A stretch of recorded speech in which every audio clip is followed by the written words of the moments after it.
Hello everyone and welcome back to Monsters of the Mind. As always, I'm your host Mr.G, and as you can see, well, okay, you can't see. Get it? Okay, that was a terrible pun. I'm sorry.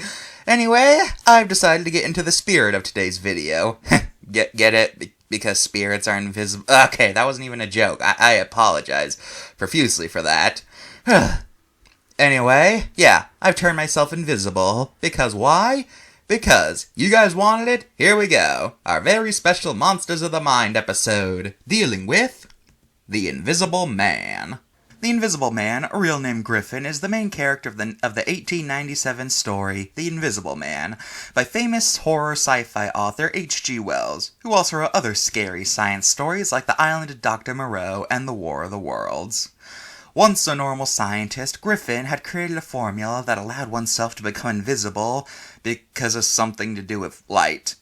Look, I'm not a lightologist, I don't know how this stuff works.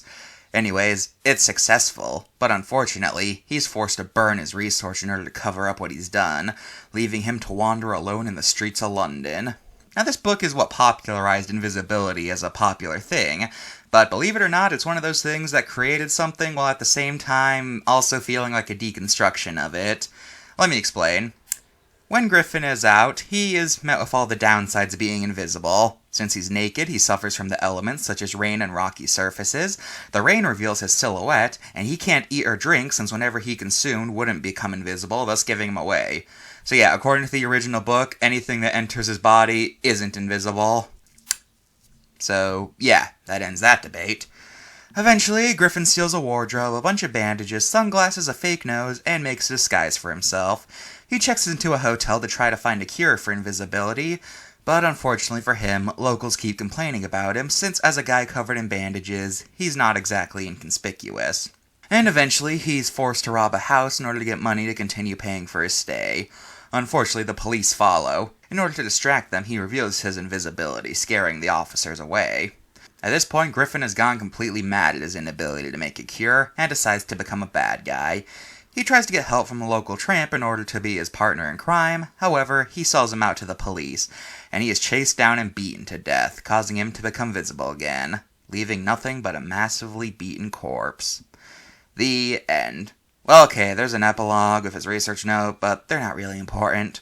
Now, much like how Dracula made vampires popular, the Invisible Man is arguably what made invisibility a popular sci-fi concept, and as such, pretty much any invisibility story or character with the power will be at least partially inspired by Griffin. But, as for direct adaptations of the story, the most famous is the 1933 Invisible Man movie, part of the Universal Monster series. This movie is most famous for the fact that its effects have aged shockingly well. Like, seriously, you ever seen this movie? Its effects are genuinely better than some modern movies. I don't even know how that's even possible. Like all the other Universal monsters, there are plenty of follow-ups, such as The Invisible Man Returns and The Invisible Woman, and the popularity of this film has led to Griffin appearing in a lot of Universal monster-inspired media, such as Mad Monster Party and the Hotel Transylvania movies. In 2020, a sort of remake of the film was released. In this film, Griffin has a suit that makes him turn invisible, and he uses it to haunt his ex-girlfriend and make everyone think she's going insane. Well, that was an interesting excursion. It was actually kind of fun to break one of my rules for a change. I've been Mr. G. And hey, wait a minute. If I'm invisible, I can do whatever I want and the artist won't have to draw anything. Look at me go, haha, look at me go. Oh, yeah, look at me, haha, haha, da da da da da da da da da da da da da da da da da. Ooh, look, I'm doing the robot. Bam, bam, bam. I can do whatever I want 'cause I'm invisible and I don't have to draw anything. Ha ha ha.